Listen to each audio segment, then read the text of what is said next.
Hey guys, John Marine here with another video. Today, doing the first MOS profile. And as you can tell by the title, I'm doing the United States Marine Corps Scout Sniper. I figure it's a good way to kick it off. A lot of you guys are interested in this particular MOS. And I know a little bit about it, but not a whole ton, seeing as I wasn't a sniper. And so I was looking around and I just found some information on it that I'll go over with you guys. The MOS designator is 0317.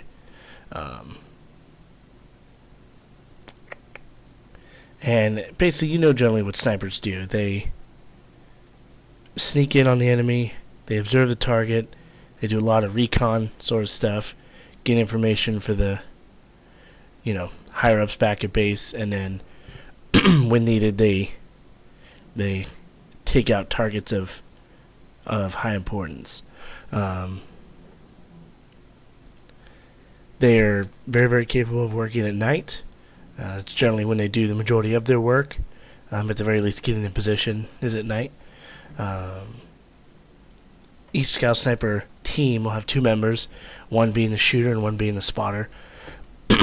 Depending on how your platoon works, they could have set shooters, as in you'll always be the shooter, or they can rotate, so you go back and forth between shooter and spotter. They use a variety of different weapons. Where is it?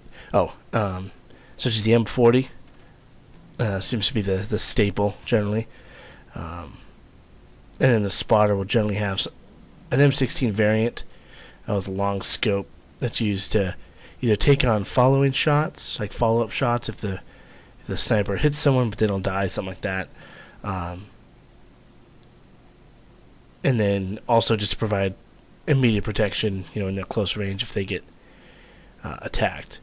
There are also specialized rifles, such as the M82 or the M107, which are 50 caliber sniper rifles, that can be used if the situation arises. Heavy equipment, some lightly armored vehicles, having to punch through, thicker cover, that a normal M40 won't be able to punch through.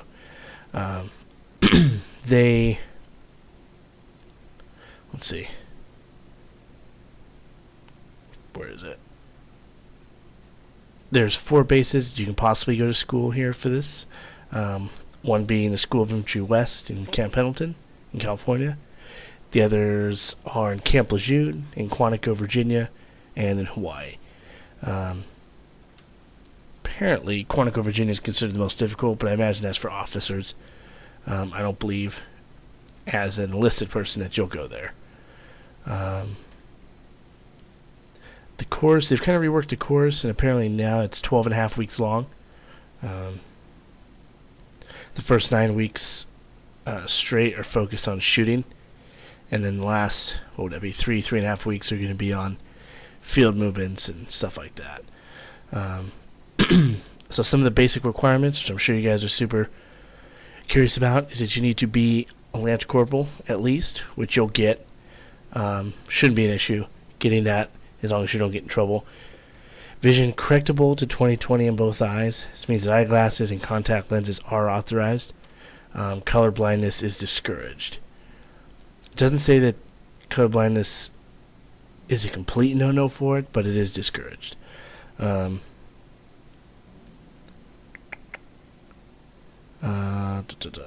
of 12 months remaining on your contract once the course is over. So once you've been through the 3.5 months of Scout Sniper School, you still have to have at least a year left. Sorry, a year left on your contract.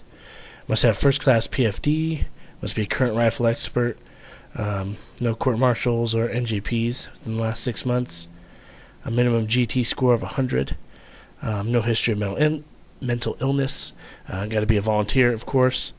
Some MCIs that you should have done, which doesn't apply to you at the moment.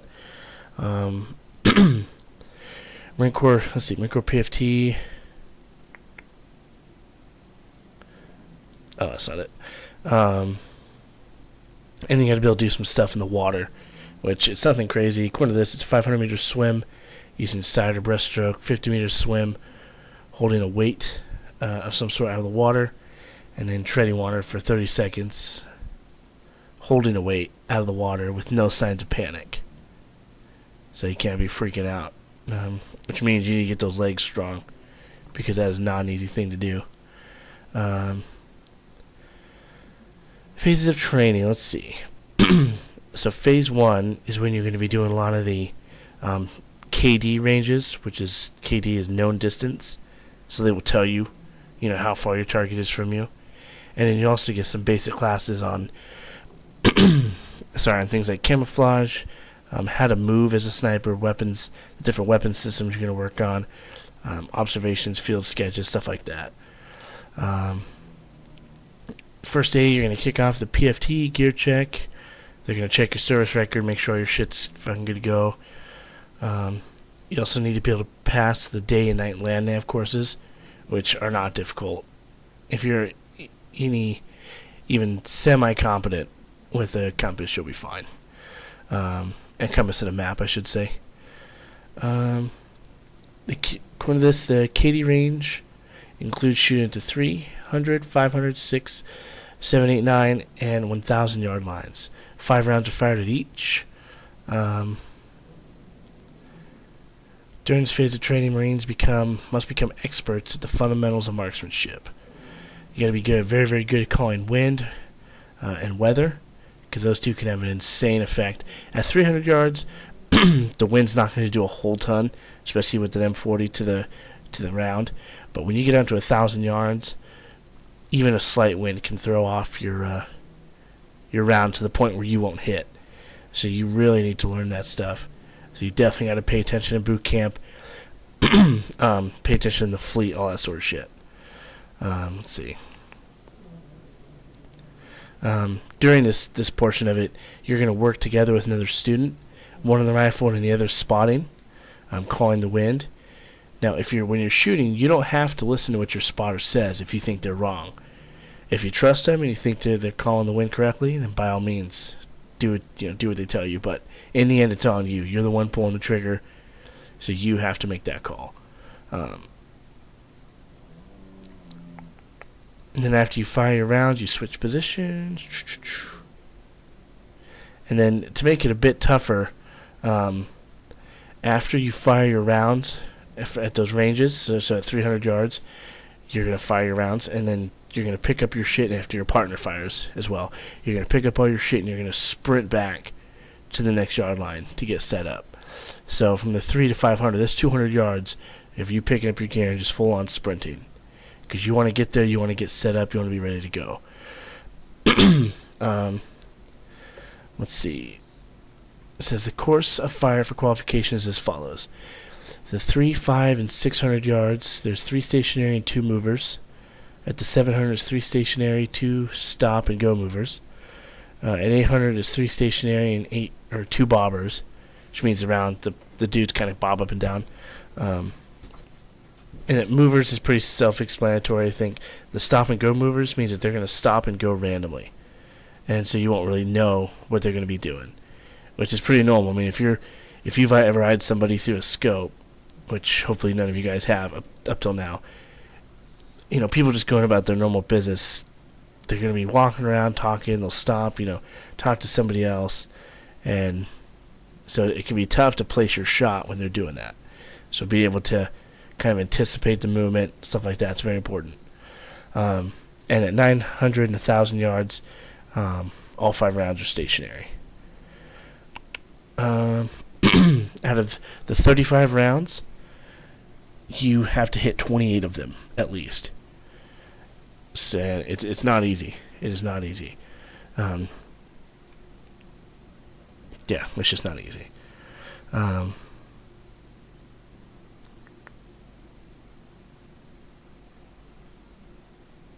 Let's see.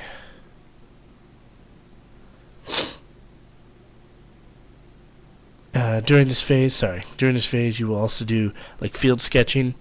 You'll have to find hidden items while they're having you doing your observations. They'll have hidden stuff all over this this course that you're supposed to find, and it can be anything. So you got to find this stuff, and then I imagine they have you write it down because you're saying you're not giving it away to their students. But yeah, you're also going to be able to build a sketch, which basically what you're doing is you're going to be build a sketch is what you see from your position of the area of engagement where you could possibly fire it into, and you want it to be as accurate as physically possible, so that if you swap out with another team, they can trust that your sketch is good to go and that it's accurate. And so if you have a small bush in one area, and then they come up and they see that bush is moved to the right, 100 yards, then hey, there's a fair chance that that bush isn't a bush. You know what I'm saying? So sketching is very, very important. Phase 2 involves the unknown distance course as well as stalking. The unknown distance course is what gets a lot of people. You have to be able to judge just by looking at the target how far away it is. During the unknown distance phase, students will run 100-pound steel targets out to ranges between 300 and 800 yards. And there are 10 targets out there. And after each course of fire, the targets are rearranged, apparently. The student has 2 attempts to hit each target. The first round impact is worth 10 points, and the second is worth 8. You need to get an overall average of 80%.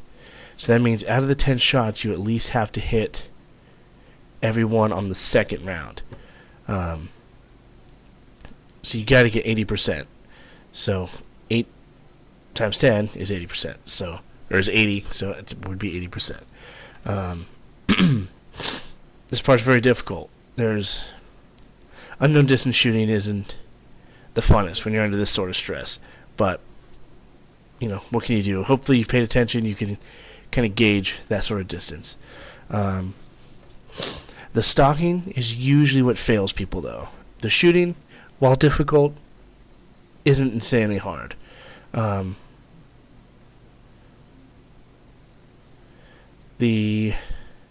Let's see.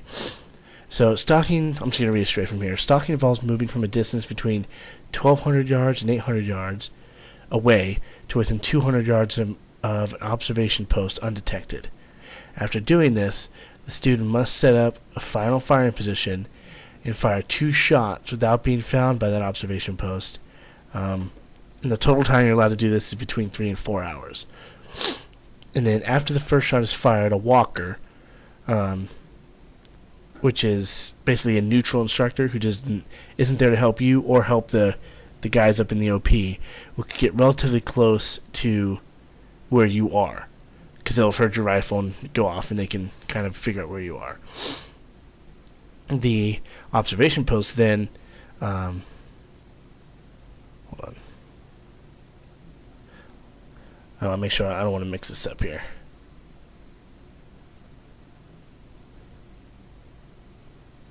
And then, okay, yeah, so then this walker will get up relatively close to the sniper, and then to make sure that you weren't just fucking shooting at nothing, that you were shooting, that you can see the actual OP, the OP will hold up cards, 2 or 3 cards with letters and or numbers on them, and you got to call those out in the order that you see them, to prove that you can actually see the OP. Once that's done, the walker's going to move within 10 yards of you and inform the OP that he's within 10 yards. The OP will then attempt to walk the walker onto the sniper's position by giving him different commands. Hey, step forward 5 feet, to the right 5 feet, back 5 feet, whatever. The OP's got to get within 1 foot of the shooter. If the shooter cannot be found, the walker will tell the shooter to fire a second shot on his command. After the second shot has been fired, the OP will look for blast from the rifle or movement from the shooter. If the OP cannot find the shooter still, after he's kind of told the walker where to go, let's see, then the walker will indicate the shooter's position to the OP and then check to make sure that the shooter has the correct windage and elevation settings, along with correct position and a stable shooting platform. So basically, he's making sure that you can see the post, that you're well hidden, and that you actually set your rifle how you're supposed to be able to take the shot.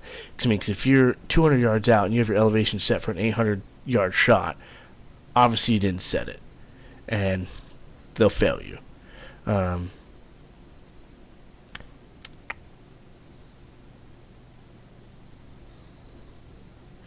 Let's see.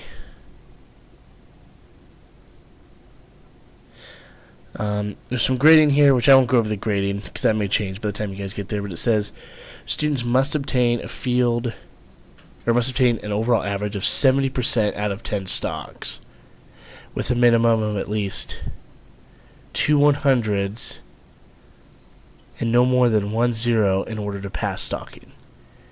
It's an insanely difficult thing. There's a show on Netflix, I believe it's called Surviving the Cut, and I want to say that's the show I'm thinking of. And they have Marine Corps Scout Sniper School. And it's a bit older, so it's not going to be completely up to date, but it will give you a very, very good idea. Because it shows stalking, it shows the known distance, the unknown distance, and stuff like that. So it's very good information. Once you've done this and you've graduated, you can then possibly go to other schools for snipers, such as urban snipers, high-angle mountain snipers, scout sniper team leader course, and then you can also possibly go, which would be awesome, to go to the Foreign Forces Sniper School, which is the British Royal Marine Sniper School, or the Israeli Foreign Forces Sniper School. And that would be cool as fuck. I would love that. But yeah, and once you're done with that, you'll get sent to a unit, and then from there you'll be placed on a team, and then you guys will go out and do your stuff. Snipers, if you're a Lance Corporal, you're still going to do shit jobs. You're still going to, have to field day and do all this sort of crap. But you'll be a sniper. So when you get in country and the bad guys need to be killed from far, far away, they'll call you up and let you fucking go to work. So, yeah. Alright, guys. Hopefully you like this. I plan on doing a bunch more.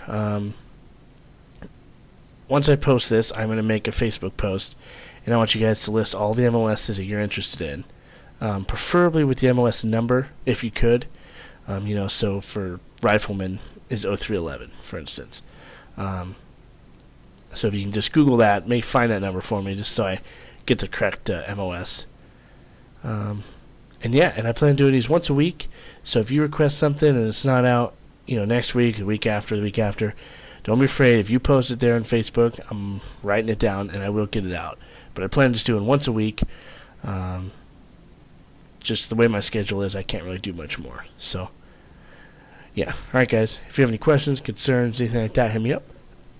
And I will see you in the next one. Semper Fi.